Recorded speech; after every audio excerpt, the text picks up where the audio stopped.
예, 안녕하세요. 오늘은 신약기관 제10과 이방 선교 1차 전도 여행을 알려드리도록 하겠습니다.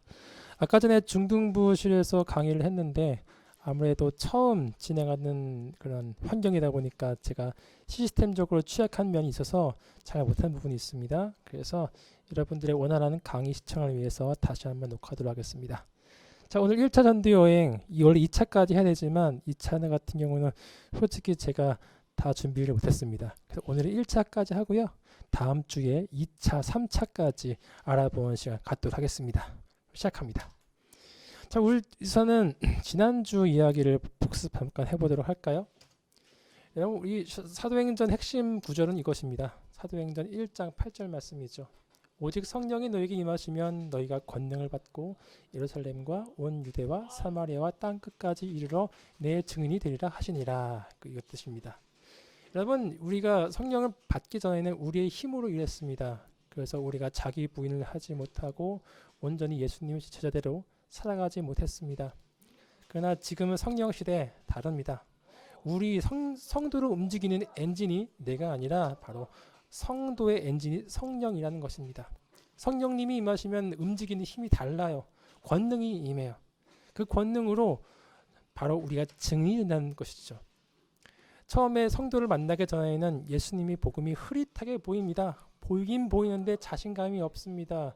복음을 증거하는 것도 왠지 잘 못 들은 것 같습니다. 아, 예수님 믿으면 좋아요. 좋은 것 같아요. 이렇게 증거하는 그런 자세에서 성령을 만나면 예수님 믿으면 좋다니까요. 내가 확실히 봤다니까요. 증인이 되는 거예요. 여러분, 아무리 뛰어난 지식인이라 할지라도 증인을 이기지 못합니다. 봤다는데 어떻게 할 거예요? 본 사람은 이길 수 없습니다. 바로 글자에만 성경으로만 알고 있던 하나님을 진짜로 체험한 성령 체험, 증인된 자세, 그것으로 갈 적에 교회가 확장된다는 뜻입니다. 맞아요. 이러한 증인의 공동체가 바로 예루살렘 교회였어요. 여러분, 이 예루살렘과 온 유대와 사마리아와 땅끝이라는 것은 어떻게 보면 지명이 맞긴 맞습니다. 그러나 저는 신학적으로 저는 보고 싶습니다. 예루살렘이라는 것은 바로 우리 교회입니다. 양평동이면 양평동 교회죠. 온 유대라는 것은 우리 교회를 넘어서 많은 교회, 많은 신앙인들을 이야기합니다. 사마리아인이라는 것은 사마리아 지역을 넘어서 바로 천대받던 율법으로는 도저히 구원을 받을 수 없는 소망이 없는 이방인들, 그래서 우리의 예배는 어디입니까 했던 그런 수가상 여인 같은 구원에 갈망하는 이방인들, 사마리아라고 볼 수 있습니다. 땅끝은 어디냐? 바로 예수 그리스도의 복음을 거부하는 것. 예수님 나한테 증거하면 너 죽일 거야. 실제로 그러한 핍박이 있는 그러한 곳을 말합니다. 자, 이렇게 복음이 전파될 적에 교회에서 온 유대로 전파하는 비결이 있었습니다. 그것은 바로 말씀과 기도였어요. 그러면 성도의 엔진은 성령인데 이 성령의 불씨를 꺼트리지 않는 게 되게 중요합니다. 그런데 교회가 부흥하고 몸집이 커짐에 따라서 교회의 일이 많아집니다. 그럼 자칫 잘못하게 일 때문에 말씀과 기도를 우리가 못할 때가 있을 수 있거든요. 근데 그러면 안 된다는 거예요. 핵심이 뭐냐? 성령의 불씨를 살렸을 적에 그것이 온 교회로 확장되는, 온 유대로 확장이 된다. 사도행전 지난번의 이야기였죠. 그뿐만이 아닙니다. 여러분 보시면은 온 유대에서 다시 소망이 없는 이방인에게 복음을 증거하기 위해서는 바로 율법을 넘어 은혜로 가야 돼요. 율법적으로는 이방인들에게는 소망이 없거든요. 구원을 받을 수가 없거든요. 그래서 여러분, 그들은 항상 소망이 없다고 얘기하는 거예요. 그러나 율법을 넘어서 은혜 가운데서는 예수님만 믿으면 너희가 구원받을 수 있어. 그럴 적에 모든 이방인들에게 교회가 확장되었습니다. 자, 그럼 땅끝, 복음을 거부하는 곳은 어떻게 해야 복음을 증거할 수 있을까요? 이거는 다음 바울의 3차 전도 여행이거든요. 예루살렘과 온 사마리아 전도가 1, 2차 바울의 전도 여행이면은 땅끝 전도 여행은 3차 전도 여행입니다. 복음을 거부하는 곳에 어떻게 할 것이냐? 그때는 바로 예수 그리스도의 참 제사가 되어야 된다는 것입니다. 예수님이 베드로에게 뭐라고 얘기했습니까? 너가 날 사랑하느냐? 나를 따르라. 내 양을 치라. 예수님을 어떻게 따라가야 되죠? 목숨을 버리고 자기 부인을 하고 모든 고통을 다 감내하고도 예수님의 제자가 될 것인가? 그럴 적에 땅끝, 즉 목숨을 걸고 전도해야 되는 로마까지 복음이 전파되게 되었습니다. 이것이 바로 사도행전의 전체적인 내용이에요. 이 구조대로 보도록 하겠습니다. 자, 아직까지도 복습이긴 한데요. 이 이야기가 1차 전도여행의 이제 근반이 되기 때문에 다시 해드립니다. 오직 성령이 너에게 임하시면 너희가 권능을 받고 예루살렘과 온 유대와 사마리아와 땅끝까지 이르러 내 증인이 되리라 라고 말씀하셨어요. 사마리아가 어디라고 했죠? 복음이 증거되고 있습니다. 이때 이 사마리아라는 것은 바로 율법적으로 구원이 불가능한 이방인. 성경에는 바로 누구로 나와 있느냐? 에디오피아 내시, 백부장 고넬료 이러한 사람들이었어요. 예. 이러한 사람들은 오로지 구약 성경에 의하면은 도저히 소망이 없습니다. 내시, 여러분 내시는 하나님의 성소에 들어올 수가 없다고 그랬습니다. 그리고 가이사라에 있는 백부장 침략자잖아요. 이방인 침략자.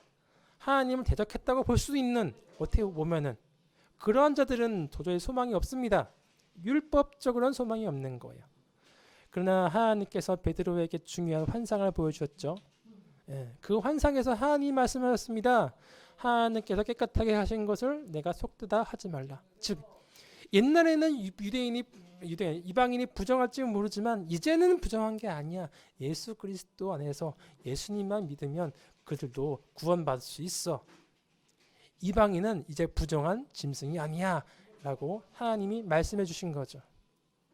맞습니다. 이제 모든 예수 그리스도를 믿는 이방인들은 그들이 죄가 어떻든 어느 소속이든 직분이 뭐든 구원을 얻을 수 있는 구원의 문이 열린 거죠. 은혜인 거죠. 율법을 넘어 은혜의 문이 열린 거예요. 그러나 이런 것을 여러분 교회적인 측면에서 한번 회의로 다져야만 됐어요. 우리도 교회 쪽에 당회를 다져서 또는 이제 재직회의를 다져서 교회 일을 결정하잖아요. 교회는 그러한 공동체이기 때문에 서로 의견을 나눠야 됐어요. 이러한 회의, 이방인에게도 복음을 증거할 수 있느냐, 이러한 회의가 바로 AD 41년 예루살렘 회의였습니다. 이때 공표된 거였어요. 하나님께서 이방인에게도 생명을 얻는 회개를 주셨다. 이 회의로 인하여서 바울의 1차, 2차, 3차 전도 여행이 시작되게 된 것이었습니다. 이제 모든 교회든 이방인에게 복음을 증거하는 것이 바로 맞다는 확신하에였던 것이죠. 자, 이방의 전도가 교회적으로 공식 승인이 됩니다. 이때 당시 교회가 정확히 말하자면 세 가지가 있긴 있었거든요. 크게는 뭐 예루살렘 교회, 안디옥 교회, 그리고 저기 보시면은 여기쯤에 이제 알렉산드리아 교회가 하나 더 있었다고도 하더라고요. 근데 지금 중요한 건 두 가지입니다. 예루살렘 교회 같은 경우는 이제부터 예루살렘 교회와 안디옥 교회가 선교 영역을 나눕니다. 예루살렘 교회는 바로 유대인 전도, 안디옥 교회는 이방인 전도를 하는 것으로 선교의 영역을 나누게 되었습니다. 자, 이제 오늘부터 1차, 2차, 3차 전도 여행은 이 이방인 전도를 주력으로 하는 안디옥 교회로부터 이제 복음이 퍼져나가는 그러한 이야기입니다. 자, 그러면 드디어 오늘 내용 1차 전도 여행인데요. 1차 전도 여행만 보도록 하겠습니다. 먼저 우리 수리아 지역 안디옥을 보겠습니다. 안디옥이라 하면은 바로 이제 복음이 처음 이방인들에게 복음이 증거되기로 시작했던 안디옥 지역이잖아요. 근데 우리가 생각해봐야 될 것은 안디옥 지역이 두 가지가 나옵니다. 자칫 잘못하면 헷갈릴 수가 있어요. 수리아 지역, 바로 지금 있는 요 안디옥 지역이 수리아 지역이 안디옥 지역에 있고요. 요 중간쯤 가면 비시디아 안디옥이 있습니다. 다른 안디옥이라는 것을 알아주십시오. 자, 이제 수리아 지역에 있는 안디옥, 이 안디옥 교회가 생긴 이곳에 개척이 되었습니다. 교회가 생기게 된 것이었어요. 여러분, 안디옥 지역은 인구가 약 50만 명 되어 있습니다. 50만 명이나 되는 것은 옛날로는 굉장히 큰 도시였어요. 복음 전파로서 많은 성도들을 얻을 수 있는 그러한 교회였죠. 이때 안디옥 교회에서 주된 사역자가 핵심 사역자들이 있었는데 그들이 하는 일은 선지자들과 교사였대요. 즉 안디옥 교회는 선지자는 복음을 가르치는 직분입니다. 하나님의 말씀을 선포해 주는 게 선지자거든요. 교사들은 그런 선포된 말씀을 잘 풀어서 해석해 주는 게 교사들인 거죠. 즉 말씀 중심적인 안디옥 교회가 있었다. 그걸로 부흥했다. 그러면 어떻게 말씀을 잘 설명해 주는 그런 능력자들이 누구였느냐? 첫 번째 바나바라는 사람이 있습니다. 바나바 너무 유명하죠. 사도행전 5장에서 자기의 밭을 털어서 교회에 헌금한 사람이었어요. 근데 이러한 바나바라는 사람은 그걸 넘어서 안디옥 교회에 개척한 사람입니다.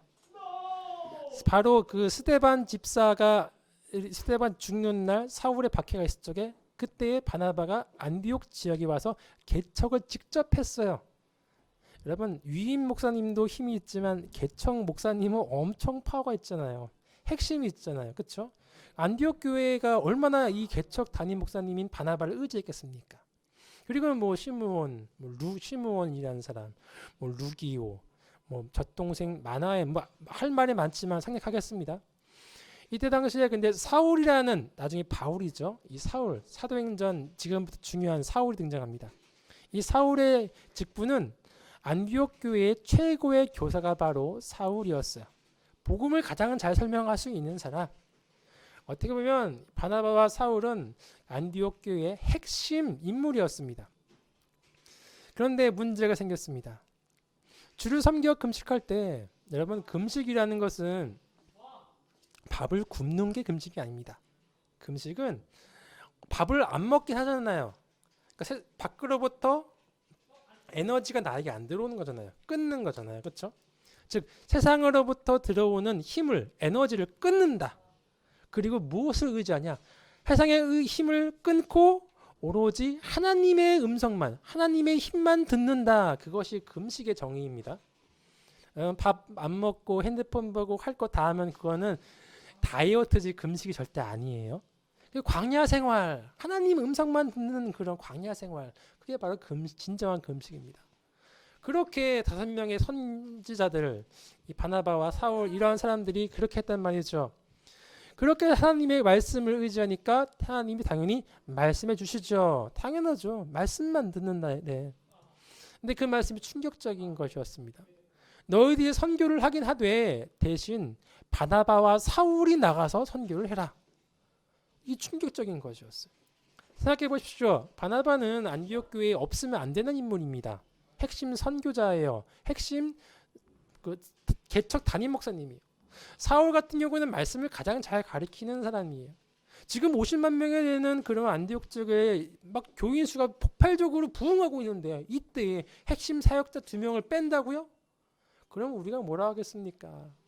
만약에 우리 교회 담임 목사님이 선교사로 나가신다면 어떻게 하겠습니까? 저기 부목사라든가 전도사가 나가면 모르겠지만 핵심 담임 목사님이 나가는 거가 있으면 다시 기도해 보시죠. 하나님께 다시 한번 기도해 보시죠. 하나님 성령의 뜻을 거스르고 자꾸만 우리가 하고 싶은 대로 막 하려고 할 거란 말이죠. 근데 안디옥 교회는 달랐습니다. 이에 금식하며 기도하고 성도들도 뭔가 힘드니까 우리도 잠깐만요 기도해 볼게요 하고 성도들이 하나님의 음성을 구합니다. 그들도 금식하고 오로지 하나님 말씀만 들을 거였어요. 그러니까 뭐라고 응답이 나옵니까? 성령의 그 응답에 하신 말씀에 그들이 다 아멘 했던 거죠. 그래서 그들이 기쁜 마음으로 바나바와 사울을 보내줍니다. 이거는 안디옥 교회로서 큰 결단이었어요. 여러분 이렇듯 전도 여행은 철저한 성령님의 인도하심과 성도들의 순종에 의해서 시작됩니다. 성도들은 이걸로 끝난 게 아니에요. 안디옥 교회 성도들은 그들 위해 기도하고 또 물질로도 봉양하고 그렇게 될 것입니다. 자, 이로 인해 1차 전도 여행이 시작되게 되었습니다. 여기가 안디옥 지역입니다. 바나바와 바울과 마가가 출발하게 되었습니다. 바나바는 알고 바울도 알죠. 마가라는 것은 마가 요한, 즉 마가복음을 쓴 그 마가입니다. 젊은 마가죠. 20살도 되지 않았을까? 아주 젊은 마가였습니다. 이 3명이 이제 구브로 섬에 처음에 들어오게 되었는데 배를 타고 갔죠. 이 구브로 섬에 이 바보라는 지역에서 로마 총독 서기오 바울을 회심시키는 중요한 사건이 일어나게 됩니다. 근데 이때 커다란 싸움이 있었어요. 총독 서기오 바울을 놓고 바울 즉 기독교와 마술사 바예수 즉 사탄 숭배자와 서로 이 한 명을 놓고 총독을 놓고 싸우기 시작하는 거예요. 서로 뺏어가려고, 서로 개종시키려고. 총독을 개종시킨다는 것은 구부로 섬 전체를 개종시킨다는 것과 같습니다. 그럼요, 복음의 문이 구부로에 활짝 열린다는 거죠. 그래서 그런 하나님 나라 확장을 막는 사탄의 영향력이 있는 거예요. 심지어 선교의 첫 열매인 거예요. 첫 열매를 꺾어야 사탄은 좋은 거죠. 자, 바울이 이제 서기오 총독 바울을 이제 전도합니다. 마술사가 방해합니다. 마술사 바예수가 이렇게 얘기합니다. 그들은 대적하여 총독으로 믿지 못하게 힘쓰니. 여러분, 이것이 바로 성령 회방죄예요. 여러분 생각해 보십시오. 성령님은 어떤 영입니까? 예수 그리스도를 증거하는 역, 예수 그리스도를 알려주고 증언하는 역이 바로 성령님이에요. 요한 1서에 나와 있단 말입니다. 그러면 성령님이 하는 일을 막는 것이 뭘까요? 예수님이 아니라고, 예수님이 하나님의 아들이 아니라고 믿지 못하게 힘쓰는 것이 바로 성령 회방죄예요. 이런 사람은 구원을 받을 수가 없다고 그럽니다. 즉, 여러분, 많은 사람에게 복음을 증거하는 걸 막는 사람, 성령 회방죄인 거예요. 이때 바울이 성령 충만하여서 마술사 바예수의 눈을 멀게 한 거죠. 맹인을 만들어서 수일 동안 눈을 못 뜨게 만듭니다. 이것을 보고 총독 서기오 바울이 믿음을 가지게 됩니다. 이에 총독이 그렇게 된 것을 보고 믿으며 주의 가르침을 놀랍게 여기니라. 선교 여행지에서 얻은 첫 개종자예요. 첫 열매예요. 심지어 그것이 총독이에요. 총독으로 인해 구부로 서면 이제 복음의 영향력 안에 놓이게 되었습니다. 이때 이 서기오 바울이라는 사람이 복음을 받아들이고 너무 기뻤어요. 기쁘고 바울과 바나바에게 부탁을 합니다. 이렇게 좋은 복음을 나만 알고 싶진 않다. 나의 고향까지도 복음을 증거할 수 있겠니? 라고 이제 권면하는 거죠. 그래서 그들이 이제 어디로 가냐? 이 비시디아 안디옥 지역, 비시디아 안디옥 이고니온 이런 지역으로 이동하게 되었습니다. 자, 이때 이제 처음에 배를 타고 버거라는 곳에 당도하게 되었습니다. 근데 여기서 마가 요한이 낙향, 즉 선교 여행을 그만두고 집으로 돌아가는 일이 생기게 되었습니다. 근데 마가 요한이 그러할 만한 이유가 있습니다. 이 마가라는 사람은 어떤 사람입니까? 바로 예루살렘의 부잣집 아들이라는 겁니다. 마가의 다락방 아시죠? 우리 사도행전 1장과 2장에 보면 성령 강림 사건이 벌어지는데 그때에 120명이나 되는 사람들이 모여서 힘써 기도했대요. 여러분, 예루살렘 옛날 2000년 전 예루살렘에 120명 정도가 모여서 기도할 만한 커다란 방을 가진 부잣집인 거죠. 흔치 않은 집입니다. 그것이 마가의 집이었대요. 그 부잣집 아들인 겁니다. 부잣집 아들이 고생을 했겠습니까? 물론 자기네 집에 성령 충만하고 그러니까 믿음, 신앙적 유산은 충분하죠. 고생해보지 않은 사람이 만약 예수 그리스도가 좋고 성령이 좋고 바울과 바나바와 함께하는 게 좋아서 안디옥까지 따라오고 1차 전도여행에 합류했던 거예요.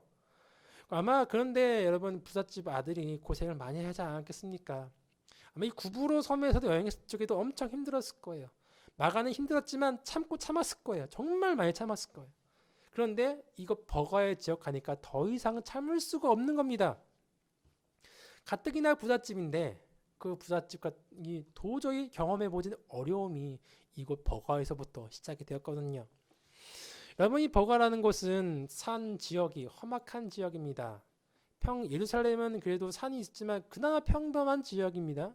근데 지금까지 경험해보지 못한 그런 험악한 산악 지역을 여행하게 된 것이었어요. 여러분, 보시면 이 윗지역 다 산악 지역입니다. 다 산악 지역, 전부 다 엄청 험악합니다. 진짜 보고 입이 떡 벌어지는 거죠, 마가 요한이. 여러분, 산악 지역이 있으면은 뭐가 많습니까? 바로 산적이 많죠. 아무리 로마군이 있다더라도 산에 숨은 산적을 어떻게 할 수는 없었을 것입니다. 다 숨을 그 찾아낼 수가 없는 거예요.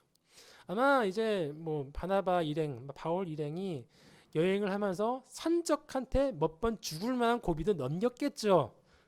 그런데 그때마다 에이 그지네 그냥 가 이랬을지도 모르겠습니다.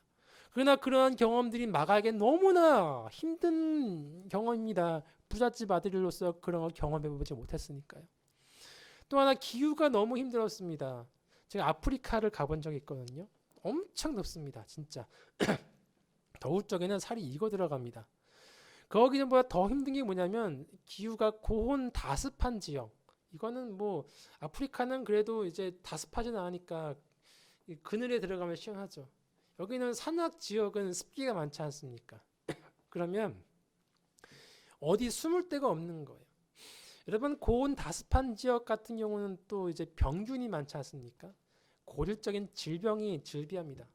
실제로 이때 바울이 질병에 걸렸다고 합니다. 질병에 걸려서 제대로 된 컨디션을 유지하지 못하고 사역에 많은 어려움을 겪었다고 그럽니다.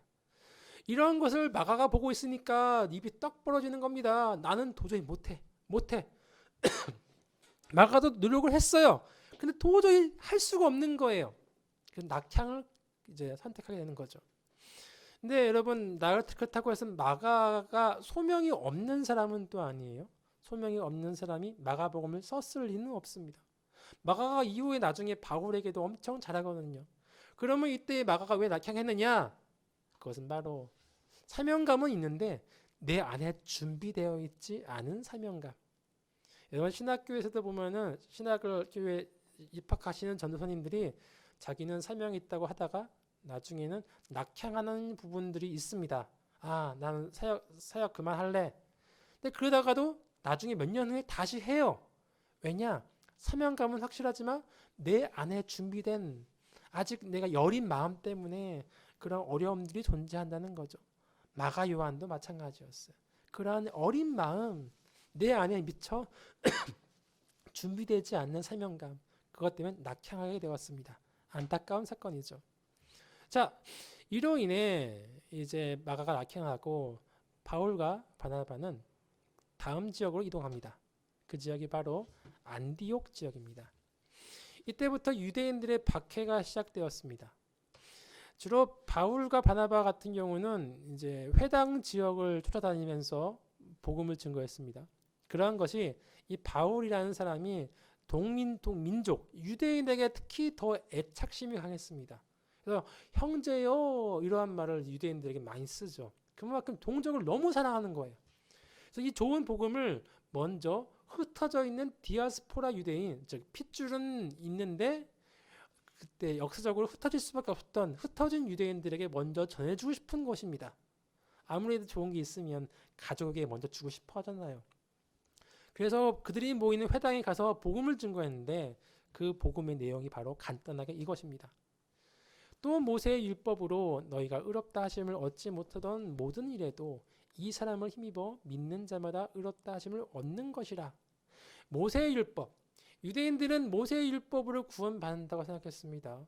그래서 율법을 완벽하게 지키면 그때 메시아가 오고 그때 다시 나라가 세워지는 줄 알았어요. 근데 그 복음이 바로 바울이 원래 알고 있던 복음이었죠. 근데 그게 아니라는 거예요. 그게 아니고 이 사람, 즉 예수 그리스도를 믿는 것이 구원에 이르는 유일한 길이야. 이것을 칼빈이 얘기했을 적에 루터가 얘기했죠. 이신득이 또는 이신칭의 이렇게 한 거죠. 이신 믿음으로 의로움을 얻었다. 믿음으로 의로움을 칭함받았다. 그런 것을 얘기하는 거예요. 구원관인 거죠. 그런데 여러분 정통적인 구원관은 그게 아니었습니다. 율법으로 구원 얻는 거 아니야? 이것을 바로 이행득이죠. 행위로 율법에 대한 행위, 뭔가 613가지 율법을 최대한 잘 지키는 그 행위로 구원 얻는 거지. 믿음으로 구원 얻는다고? 2000년 넘게 4000년 넘게 이어오던 신앙을 바울이 한번 얘기한다고 이들이 바꾸겠습니까?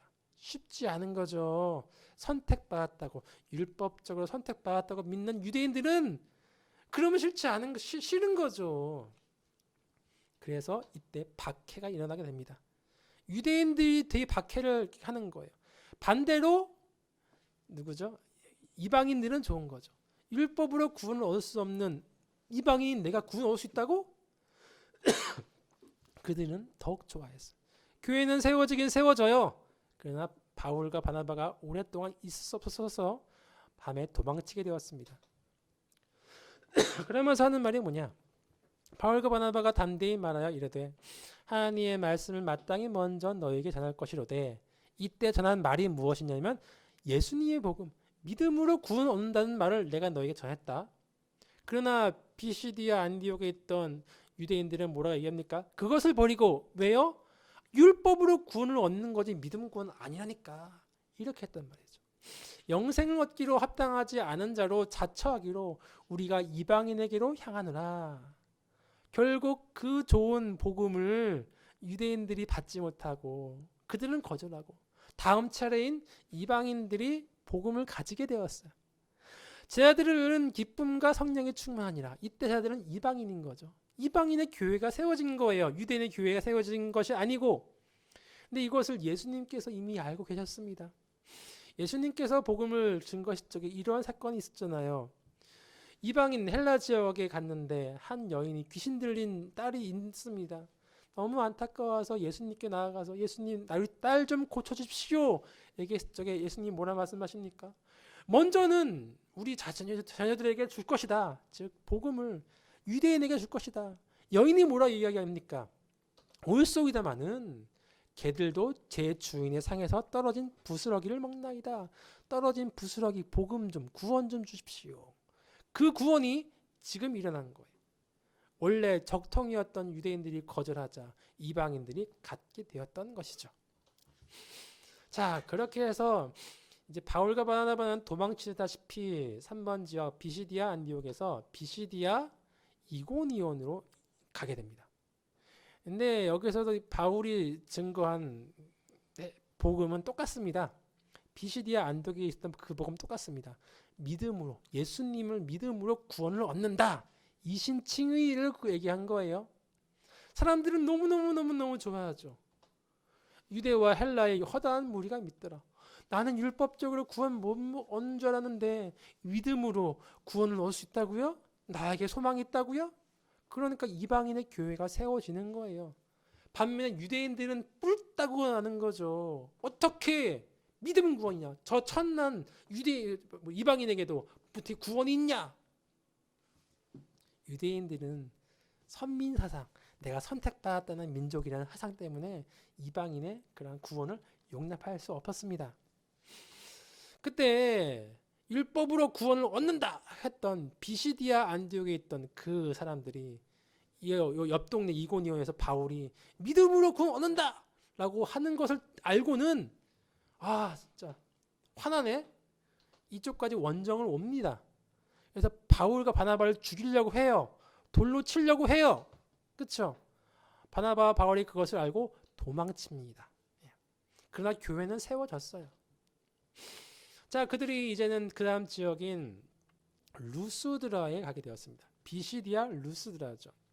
이 루스드라에 가서 나면서부터 걷지 못한 자, 태어나면서부터 걷지 못한 아주 유명한 그런 못 걷는 자, 마치 우리 그 사도행전 3장에서 나면서부터 걷지 못하는 미문에 앉아있는 자, 모든 사람들이 아는 자, 그러한 사람도 있었단 말이죠.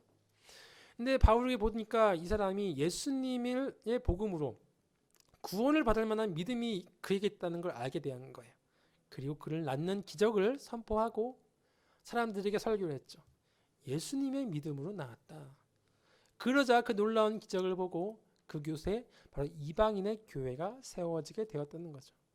하지만 이것도 지금 비시디아 안디옥과 이고니온에 있는 그런 유대인들은 싫은 거예요. 계속 율법 구원이라니까 왜 믿음 구원이라고 그래. 결국 비시디아 안디옥에 있는 유대인들과 이고니온에 있던 유대인들이 원정을 옵니다. 바나바와 사울을 죽이려고요. 그러나 바나바가 없을 때 사울만 돌로 칠 수 있었습니다. 이때 당시 바울이 돌 맞아 거의 죽게 되었다고 합니다. 실제로 죽었던 것 같아요. 죽게 되어서 그냥 바깥에다가 던져 버려버린 거죠. 그런데 정신을 차리고 보니까 목숨은 붙어 있는 겁니다. 여러분 생각해 보세요. 돌을 맞았습니다. 힘듭니다. 그러면 쉬어야죠. 저 같은 경우도 말씀을 증거하다가 너무 힘들 때가 있어요. 순교할 것 같을 때가 있어요. 이제 꼴깍꼴깍 숨이 넘어가는데 말씀을 증거해요. 그러면 이쯤 됐으면 그냥 적당히 할까? 그런 마음이 든단 말이죠. 근데 바울은 그렇지 않은 거예요. 제자들이 들러섰을 때에 바울이 일어나 그 성에 들어갔다가 이튿날 바나바와 함께 더베로 갔답니다. 이튿날 돌 맞고 찢어지고 죽을 뻔하고 꼴깍꼴깍 숨이 넘어가는데 이튿날 피 쓱 닦고 그냥 더 다음 지역을 걸어가는 거예요. 우리로 봤을 적엔 미친 거죠. 여러분, 바울은 복음에 미친 사람입니다. 우리도 교회 다니는 사람들을 세상 가운데 있는 사람은 우리를 봤을 적에 미친 사람이라 그러거든요. 어떻게 11조 내냐? 미친 거 아니야? 돈에 혈안인 사람들은 11조를 바치는 사람들을 미쳤다고 보는 거예요. 여러분, 바울은 복음에 미쳤습니다. 죽을 뻔했는데 어떻게 갔을까요? 여기서 모두가 할 수 있는 질문이 있죠. 바울은 어떻게 이럴 수 있었을까? 무엇이 그의 원동력이었을까? 그냥 바울이니까 그럴 수 있었어 라고 말할 수 있을까요? 아닙니다. 바울은 우리와 똑같은 사람입니다. 바울에게 특별한 그 무엇의 원동력이 있었다는 거예요. 그 원동력이 무엇인지를 우리가 알아봐야 돼요. 어떤 분들은 이야기합니다. 바울은 아마 죄책감 때문에 그랬을 거야. 그가 루스드라에서 돌을 맞을 적에 어떤 생각이 들었을까? 분명 자기가 돌로 쳐 죽이려고 했던, 몰아붙였던 스데반이 죽지 않았을까? 생각나지 않았을까? 그 죄책감 때문에 일한 거야. 나는 당해도 싸. 나 같은 것이 뭐라고 피 쓱 닦고 다음 지역에 복음 증거하러 갔다? 또 어떤 분들은 이야기합니다. 그가 돌 맞을 적에 자기가 교회를 박해했던 옛날의 과거가 떠올랐을 거야. 그래서 나도 그랬는데 뭐 저들 욕할 수 없지 뭐. 그 죄책감 때문에 복음을 열심히 증거했다. 확실히 말씀드릴 수 있는 건 죄책감 때문에 교회를 한다라든가 죄책감 때문에 복음을 이렇게 열심히 증거할 수는 없습니다. 결국 죄책감이 많으신 분들은 결국 그만두게 되어 있어요. 죄책감이 결국은 그 사람을 죽이게 되어 있어요. 바울은 절대 그것이 아니에요. 그러면 무엇이냐? 바로 은혜. 그의 원동력은 은혜였어요. 스데반이 죽을 적에 뭐라고 기도합니까? 주여 이 죄를 그들에게 돌리지 마옵소서. 여기서 그들은 자기를 죽인 사울을 얘기해요. 바울을 이야기해요. 차라리 그 바울 죽이지 말고 하나님이 은혜스럽게 사용해 주세요. 그 은혜 때문에 스데반에게 느꼈던 그 은혜 때문에 그 은혜를 보답하고자 바울이 죽기까지 복음을 증거하는 거죠. 바울이 하나님의 교회를 박해했습니다. 하나님을 박해했습니다. 예수님을 박해했습니다. 그러면 죽어야 되는 거예요. 율법으로 봤을 적에 하나님을 대적하고 박해했던 사람들은 모두 죽었잖아요. 죽어야 되는데 하나님은 그렇게 하지 아니하시고 아나니아를 보내어서 예수께서 나를 보내어 너로 다시 보게 하시고 성령으로 충만하게 하신다. 맞습니다. 하나님은 바울을 용서해 주시고 회복해 주시고 능력을 주신 거예요. 그러한 크신 은혜 내가 어떻게 보답하랴? 나중에 사도 바울이 3차 전도 여행을 마쳐가면서 이렇게 자기의 원동력이 무엇인지 이야기합니다. 내가 달려갈 길과 주 예수께 받은 사명, 꼭 하나님의 은혜의 복음, 하나님의 은혜의 복음이라고 이야기합니다. 바울에게 있어서 복음은 무엇이죠? 은혜입니다. 어떤 사람에게 있어서 복음은 사랑일 수 있지만 바울에게 있어서는 은혜예요. 나는 율법으로 봤을 적에 죽을 수밖에 없던 사람인데 나를 구해 주시오? 괴수 중에 괴수를? 은혜다 은혜. 그 일을 증언하는 일을 마치려 하면은 나의 생명조차 조금도 귀한 것으로 여기지 아니하노라.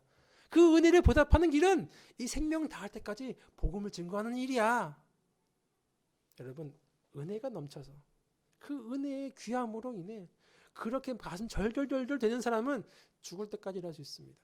실제로 은혜가 있는 사람은 실제로 그렇지 않습니까? 은혜 입은 사람이 그 은혜를 갚기 위해 목숨 바치는 일이 있지 않습니까? 바로 그 은혜가 바울의 원동력이었다는 것이죠. 바울은 하나님께 받은 은혜에 보답하고자 목숨을 다해 전도했습니다. 자, 바울은 다시 더베에서 전도여행을 딱 마치고 돌아가기 시작했습니다. 유턴하는 거죠. 그래서 다시 루스드라로 돌아갑니다. 왜요? 루스드라에 자기가 세운 이방인 교회가 있거든요. 그리고 다시 그렇게 가기 힘들었던 이고니온인데요. 이고니온입니다. 이고니온에 갑니다. 왜요? 비록 유대인들은 무섭지만 거기에 자기가 세운 유대인의 교회가 있거든요. 그리고 가장 악랄한 그 비시디아 안디옥에 갑니다. 왜요? 거기에 바로 자기가 세운 이방인 공동체가 있거든요. 자기는 그 자기가 세웠던 교회들을 다시 다 점검하고 다시 짚으면서 가서 그들에게 이러한 사역을 해 주었습니다. 제자들의 마음을 굳게 하여 이 믿음에 머물러 있으라 권하고, 왜냐하면 이때 안디오, 이고니온, 루스드라에 있던 모든 이방인 교회인들이 바울이 당하는 박해를 받거든요. 그래서 이 이방인들 교회도 움츠러들고 두려워하거든요. 그들을 위로하는 거예요. 걱정하지 마. 마음을 굳건하게 하라. 믿음에서 물러나면 안 돼. 또 우리가 하나님 나라에 들어가려면 많은 환난을 겪어야 할 것이다 라고 위로를 하는 거예요. 힘을 주는 거예요. 그러면서 이들에게 직분자를 세웁니다. 각 교회에서 장로들을 택하여, 이 장로라는 것은 지금으로 보면 담임 목사님을 이야기합니다. 교회의 책임자를 세우는 거예요. 책임자를 세워야 교회가 돌아가니까요. 책임자가 없으면 교회가 힘들어지면 내 책임 아니야. 그렇지 않습니까? 책임자를 세우는 거예요. 금식하고 기도하며, 말했죠. 오로지 하나님 말씀만 듣는 게 금식이라고 했습니다. 그렇게 하며 그들에게 성령 충만으로 더욱더 그들에게 교회를 보살펴 달라고 위탁한 거였습니다. 이렇듯 바울은 더베에서 루스드라, 이고니온, 안디옥을 돌아서면서 교회들을 더 든든히 하고 직분자를 세우고 왔습니다. 그리고 나서 이곳 버가로 가서 배를 타가지고 구부로는 들리지 않고 바로 안디옥으로 돌아가게 되었습니다. 이것으로 1차 전도여행이 끝나게 된 것이죠.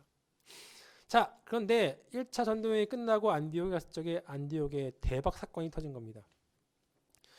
여러분, 바울과 바나바가 이 1차 전도여행을 떠나면서 전했던 복음이 뭐죠? 예수 그리스도를 믿음으로 구원 얻는 거야. 그게 핵심이었습니다. 그런데 어떤 사람들이, 유대라는 것은 보면 예루살렘 쪽이겠죠. 예루살렘 쪽. 유대로부터 유대인들이 내려온 겁니다. 그러면서 말하는 게 너희가 모세의 법대로 할례를 받지 아니하면 능히 구원을 받지 못하리라. 이 할례.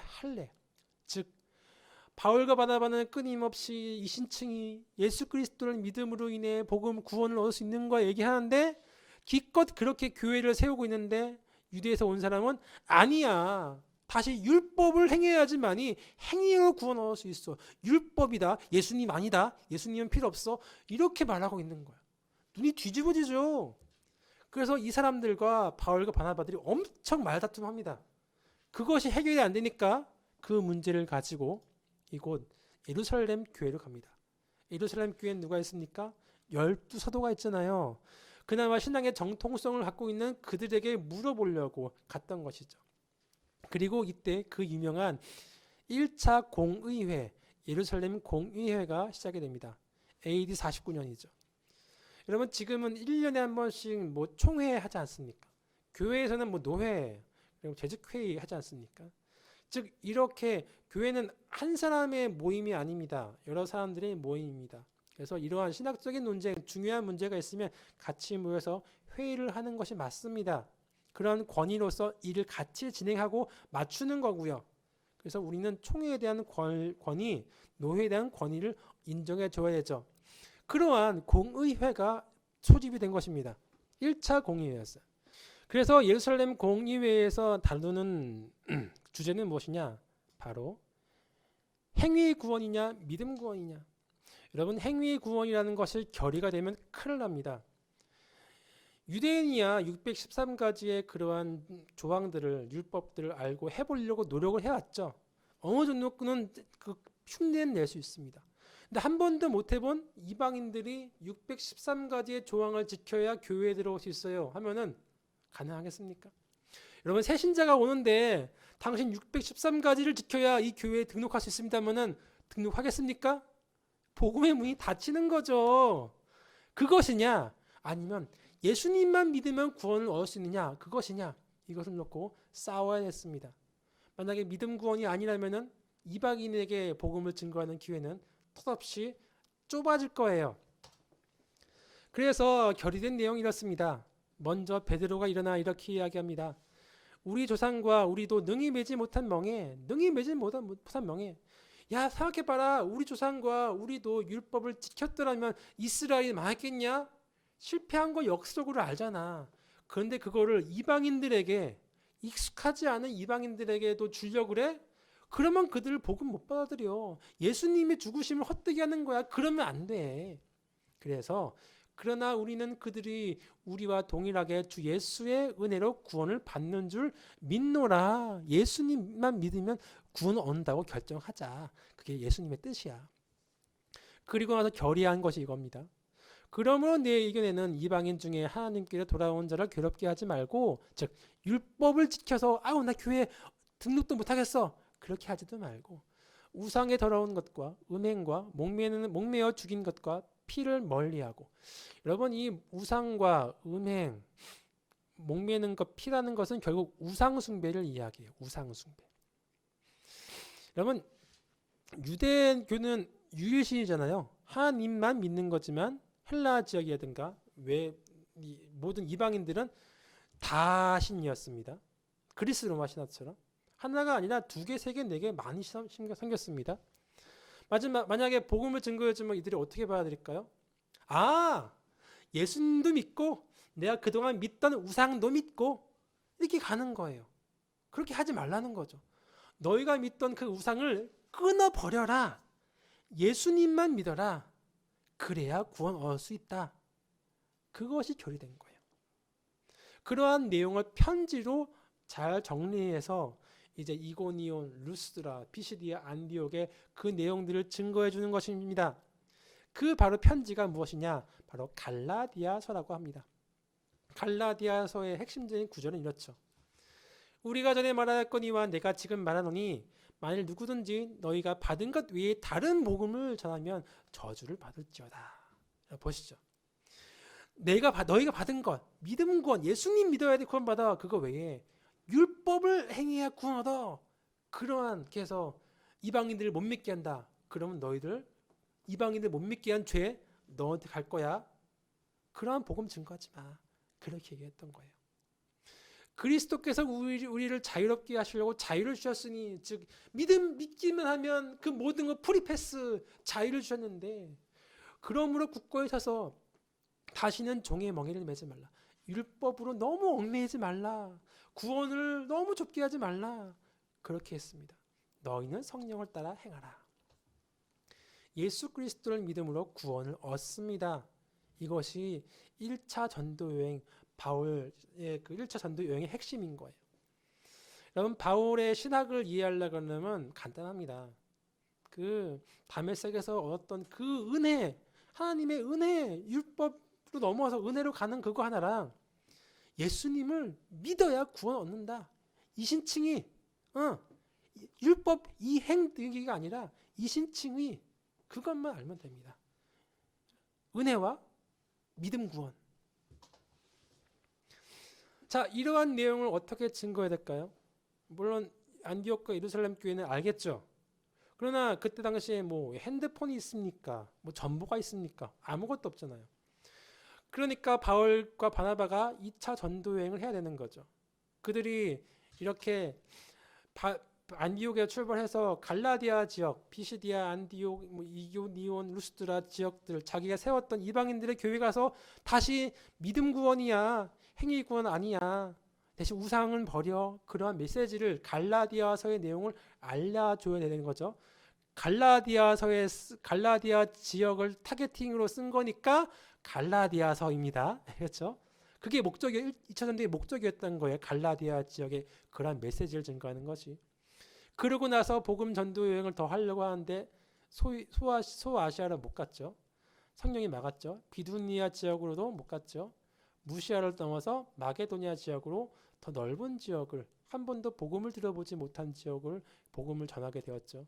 그러면서 아덴, 빌립보, 4번이 빌립보, 아덴 뭐 이렇게 해가지고 쭉 가서 나중에는 고린도까지 가서 소아시아를 거쳐 배 타고 예루살렘을 가고 안디옥 지역으로 온다. 2차 전도 여행입니다. 이 부분은 다음 주에 간략하게 증거하도록 할게요. 2차 전도 여행의 핵심은 바로 고린도 교회 사역이고 3차 전도 여행의 핵심은 에베소 교회겠죠. 간략하게 다음 주에 더 좋은 내용으로 찾아뵙도록 하겠습니다. 오늘은 여기까지 해서 마치도록 하겠습니다. 감사합니다.